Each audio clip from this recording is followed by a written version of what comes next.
जय स्कंद माता की। प्रिय भक्तों, आप सभी का हमारे YouTube चैनल भक्ति में रस में आप सभी का स्वागत है। भक्तों, आज दिन शुक्रवार और तिथि 26 सितंबर 2025 में और आश्विन मास के 5वें नवरात्र की ढेरों शुभकामनाएं। प्रिय भक्तों, नवरात्र के 5वें दिन माता स्कंद का व्रत, कथा और श्रद्धा भक्ति से ध्यान लगाया जाता है। भक्तों, कहते हैं कि इनकी कृपा से मूड भी ज्ञानी हो जाता है। स्कंद कुमार कार्तिकेय की माता होने के कारण इन्हें स्कंद माता नाम से अभिहित किया गया है। इनके विग्रह में भगवान स्कंद बाल रूप में इनकी गोद में विराजित है। स्कंद माता का नाम दो शब्दों से मिलकर बना है, स्कंद और माता, जिसमें स्कंद कार्तिकेय है जो कि महादेव और माता पार्वती के पुत्र हैं। माता का अर्थ है माँ, इस प्रकार स्कंद माता पार्वती का एक रूप है। इन देवी की 4 भुजाएं हैं। इनकी दाईं तरफ की ओर ऊपर वाली भुजा में स्कंद और इन्होंने गोद में पकड़ा हुआ है। नीचे वाली भुजा में कमल का पुष्प है। बाईं तरफ वाली भुजा में वर मुद्रा में है और नीचे वाली भुजा में कमल का पुष्प पकड़े हुए हैं। इनका वर्ण एकदम शुभ्र है। ये कमल के आसन पर विराजमान रहती हैं, इसीलिए इन्हें पद्मासना भी कहा जाता है। इनका वाहन सिंह है। तो आइए सुनते हैं स्कंद माता की पावन कथा। स्कंद माता विशुद्धि चक्र की अष्टधा त्रिदेवी है। विशुद्धि चक्र हमारे गले के उभरे हुए भाग के ठीक नीचे स्थित होता है।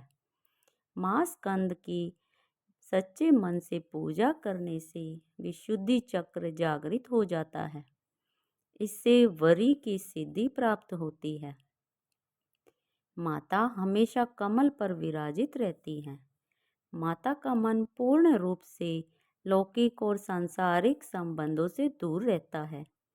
माता की पूजा आराधना करने वाला व्यक्ति और जीव मुख्यतः सांसारिक बंधनों में रहकर भी उनसे मुक्त रहते हैं।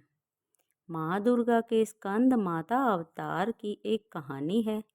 माता सती द्वारा अपने देह त्यागने के बाद भगवान शिव ने उन्हें खुद को सजा देने के लिए स्वयं को सांसारिक बंधनों से दूर कर लिया और एक तपस्वी की तरह पहाड़ों पर रहकर कड़ी सर्दी में तपस्या करने चले गए। इस दौरान ताड़कासुर ने एक और राक्षस के साथ मिलकर देवताओं पर हमला कर दिया। ताड़कासुर को ये वरदान प्राप्त था कि उन्हें मारने के लिए भगवान शिव की ही संतान को आना होगा। उन राक्षसों के चारों ओर त्राही त्राही मचा दी। आसपास हर किसी को परेशान कर रखा था। राक्षसों के अत्याचारों को देखकर सब देवतागण चिंतित हो गए। तभी सब भगवान विष्णु के पास गए और उन्हें अपना दुख सुनाया। उन्होंने नारद जी से कहा कि यदि वे माता पार्वती से भगवान शिव को पति के रूप में पाने के लिए तपस्या करने को कहेंगे, तब शायद भगवान शिव उनसे शादी कर लें और उनके मिलन से महादेव की संतान जो जन्म लेगी वही उन राक्षसों का वध कर सकती है। इसीलिए नारद जी के कहने पर माता पार्वती ने भगवान शिव को पति के रूप में पाने के लिए घोर तपस्या की और उनकी भक्ति से खुश होकर भगवान शिव ने उनसे विवाह करने को कहा। विवाह के बाद भगवान शिव की ऊर्जा से एक बीज का जन्म हुआ। बीज में अत्यधिक गर्मी होने के कारण उसे अग्निदेव को समर्पित कर दिया। अग्निदेव भी उसकी गर्मी को सहन नहीं कर सके, इसीलिए अग्निदेव ने उस बीज को गंगा को सौंप दिया। जो आखिर में उस बीज को झील में ले गई, जहाँ माता पार्वती पहले से ही पानी के रूप में मौजूद थी। और उस बीज को धारण करते ही वो गर्भवती हो गई। कुछ समय के बाद कार्तिकेय ने अपने मुखों के साथ जन्म लिया। कार्तिक के जन्म लेने के बाद उन्हें ताड़कासुर और राक्षसों का वध करने के लिए तैयार किया गया। तभी देवताओं ने मिलकर उन्हें अलग अलग तरह का ज्ञान दिया।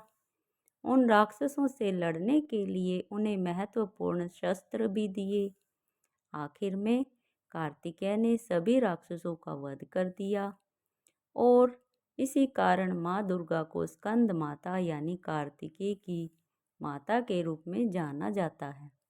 स्कंद माता के मंदिर पूरे भारत में कई जगह स्थापित हैं, लेकिन सबसे प्रचलित मंदिर उत्तर प्रदेश के वाराणसी में स्थित है। देवी दुर्गा के 5वें स्वरूप में स्कंद माता की पूजा की जाती है। स्कंद माता बहुत ही दयालु है। कहते हैं कि देवी का ये स्वरूप मातृत्व को प्रभावित करता है। प्रिय भक्तों, ये छोटी सी कथा आपको कैसी लगी, हमें कमेंट करके ज़रूर बताएं। और आने वाली छठ माता की कथा हम जल्दी ही आपके समक्ष लेकर प्रस्तुत होंगे। तब तक प्रेम से बोलिए जय स्कंद माता की।